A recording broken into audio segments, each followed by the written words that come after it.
Last week, we introduced a new feature called the Moan In, where we share things that have really annoyed us this week, and the other person decides if they agree or if they're cancelling us. And it went down really well, so we thought we'd repeat it. So I'm inviting you, Gemma, to tell me something that has made you furious this week. Okay, so my first one is not the heat. It's people telling me I can't complain about the heat. And very specifically, people telling me I can't complain about the heat because I was also complaining that I was too cold a couple of weeks ago. Like, apparently I can't have it both ways. So my reasoning for this is that I don't want it both ways. I want in the middle, at least a few days. I want to not be too cold and not be too hot. Given the choice, I would rather be too cold, but I definitely want to be a comfortable temperature. How is complaining about being too hot and complaining about too cold wanting it both ways? No. Well, I love the sun and I like it really, really hot. However, I am open-minded enough to realise that not everybody does. And our country isn't built for over 30 degrees, or I don't know, probably over 25 degrees, to be fair. You know, we have insulated houses designed to keep the heat in. So I think you are allowed to complain about it. However, I have a caveat, which is please don't complain about it when it's 22 degrees because that's lovely. 23 degrees, 24 degrees, 25 degrees. If we can have that, I'm fine. That's fine. If I That's hear what you I'm saying. complaining, Where are my days where I can be comfortable? I think by the weekend. Yeah. I mean, I did complain when it was 23 degrees when I did the London Marathon, but that was different. Yes. Okay. I'll have that for now. Okay. If it rains for the rest of the summer, I'm blaming you. I'm good with that. Okay.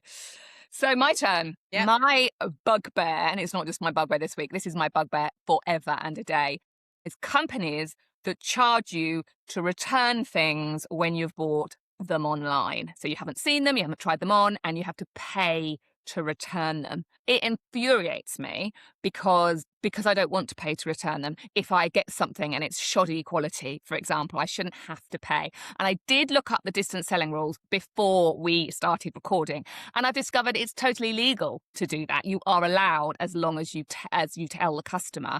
However, I discovered they have to legally return your delivery fee, and I don't think I've ever received my delivery fee back.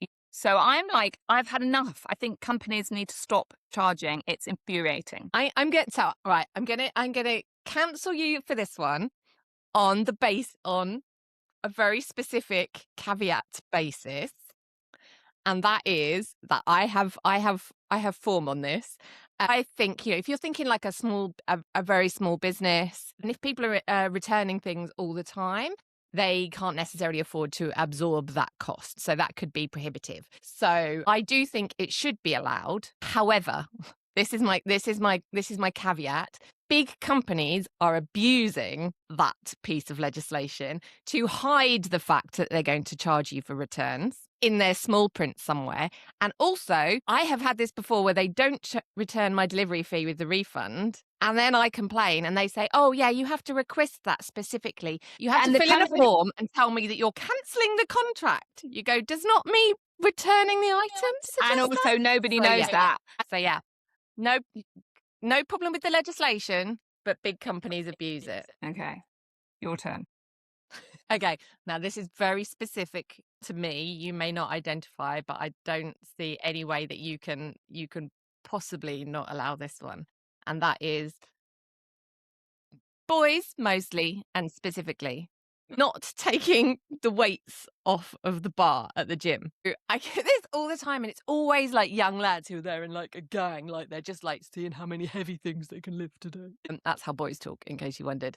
And they leave, they're like, whoa, I did 100-kilo bench press. And you go, look, if you did 100-kilo bench press, you can take the bloody plates off the side and not make poor little old feeble girl me. I'm not a feeble girl, but I don't want to unrack their weights before I put my weights on. I'm giving you that. It's courtesy. And I think you could do a whole segment on courtesy in the gym, which is another reason why I don't like going to the gym, is the way people behave towards you in the gym. And that's obviously something that I don't really have experience of. However, I get it. Like, I get it. But I also I've noticed guys, always guys, I have actually watched them.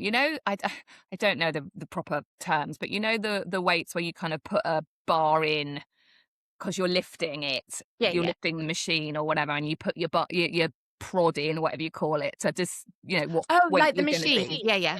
Yeah, yeah, yeah. I've seen guys going and using them, and then before they finish, they take it out and they put it down I think it's down the bottom, so it looks like they're lifting 100, or whatever, and they're not, and they leave it there, and then they get up, and then I come and sit, and of course I have to move it from 100 to 4 because I can't lift anything, and I feel a bit like, but I've started noticing that there are guys that actually move it to the bottom so it looks like they have lifted heavy. Oh, so I'm giving you that. Good. I did actually. I think you might not allow this because it is, again, independent small businesses. So I am gonna caveat this that, it's like I'm not dissing them, but it's the concept I don't like. And that is the growth of businesses doing drops on Instagram. So they make clothes or make bags or whatever all week or all month, and then they have a drop at 7 o'clock on a Sunday night, always 7 o'clock on a Sunday night, which is an absolutely amazing marketing model from their perspective because it creates scarcity, it creates interest, intrigue, But then I come along and I just want to buy one of their things. I want to buy one of their bags they've made, and I can't. I have to be there at 7 o'clock on a Sunday, but I can't be there at 7 o'clock on a Sunday. I'm in the middle of a roast dinner because we have roast dinner at 7 o'clock on a Sunday. I can't. And I'm here with my money and I want to give them money. I want to buy the bag made out of recycled old vintage towels, the lady that makes these amazing bags. I want to buy one and I can't because it's American time, I don't know, 3 a.m, drop only. And I get it, but I just want to buy the thing. And it's annoying me. Have you seen this? I have. It's not something I've had a problem with, but I'm just going to say, have you tried sending them a message and saying, I want to buy a thing? Yes. Really? And they won't let you buy one? No. I mean, as I said, the caveat is I totally get it, but it's just one of those things that I think if it was me doing it, I think there needs to be another model. I don't know. It's probably just a me thing, but I just want to buy the stuff. And it's almost like, and it's, come back at 3 o'clock in 3 weeks' time. And I'm like,